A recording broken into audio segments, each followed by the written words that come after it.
ఇప్పుడు మాట్లాడినటువంటి మంత్రి గారి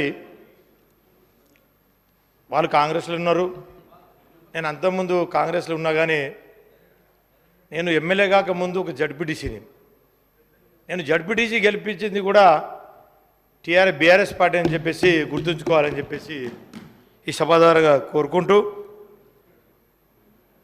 ఇప్పుడు మాట్లాడినటువంటి మంత్రి గారి తల్లిదండ్రులకు కూడా ఆర్ఎఫ్ఆర్ పట్టాలు ఇచ్చింది కేసీఆర్ గారు అని చెప్పేసి గుర్తుంచుకోవాలని చెప్పేసి సభాధారగా తెలియజేస్తున్నాం. అదేవిధంగా నా తల్లిదండ్రులు అంటుండ్రు, నా తండ్రి నా తల్లి తండ్రి 2006 అటవీ హక్కుల చట్టానికి అర్హులు. వాళ్ళు ఎక్కడ దానం తీసుకోవాలి. ఒక ఆదివాసీ బిడ్డలుగా పోడు కొట్టుకుంటే 10 ఎకరాల వరకు హక్కు సోనియమ్మ పెట్టినటువంటి చట్టం, దాని ప్రకారంగా వాళ్ళకు వచ్చింది. ఏది దానం రాలే. నా తండ్రి రెక్కలు ముక్కలు చేసుకొని అడవి కొట్టుకొని బతికే తండ్రి. ఈ రోజు కూడా మా నాన్న రోజు గుట్టకే పోతాడు సార్. నేను మంత్రినైనా ఎమ్మెల్యే అయినా రోజు అడవికి వెళ్ళి మా ఊర్లో పోయి ఎంక్వైరీ చేయండి. కాబట్టి ఏది ఉచితంగా రాలే, చట్ట ప్రకారం వచ్చినటువంటి హక్కు. కాబట్టి దానం ఇచ్చినాం అని మాట్లాడకండి. అది నా హక్కు.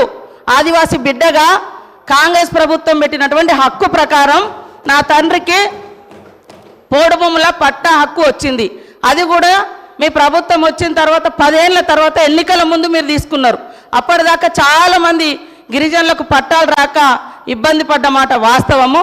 కాబట్టి ఈరోజు కూడా మరి కాంగ్రెస్ ప్రభుత్వంలో మీరు రైతు బంధు తీసుకునేటోళ్ళు ఎమ్మెల్యేలు మంత్రులు ఉన్నారు. అదేవిధంగా ఇంకా రకరకాల స్కీమ్స్ తీసుకుంటూ ఉన్నారు. అంటే ఒక ఆదివాసిని అయినందుకేనా సార్ పదే పదే ఈ ఎమ్మెల్యే తల్లిదండ్రులకు ఇచ్చినాము, ఎమ్మెల్యే తల్లిదండ్రులకు ఇచ్చినామని చెప్తారు. అది నా హక్కు. నేను ఎమ్మెల్యే కాకముందు నుంచి కూడా నా తండ్రి నా తల్లి అడవిని ఆధారంగా చేసుకొని బతికే కుటుంబాలు మావి. కాబట్టి ఆ క్రమంలో వచ్చినటువంటి తప్ప అది పుణ్యానికి దానంగా రాలే. అందుకనే ఇంకోసారి ఇక్కడటువంటి ఎమ్మెల్యేలు కూడా మాజీ మంత్రులు కూడా మరి ఈ రాష్ట్రంలో రైతు బంధు ఎందుకు తీసుకున్నారు?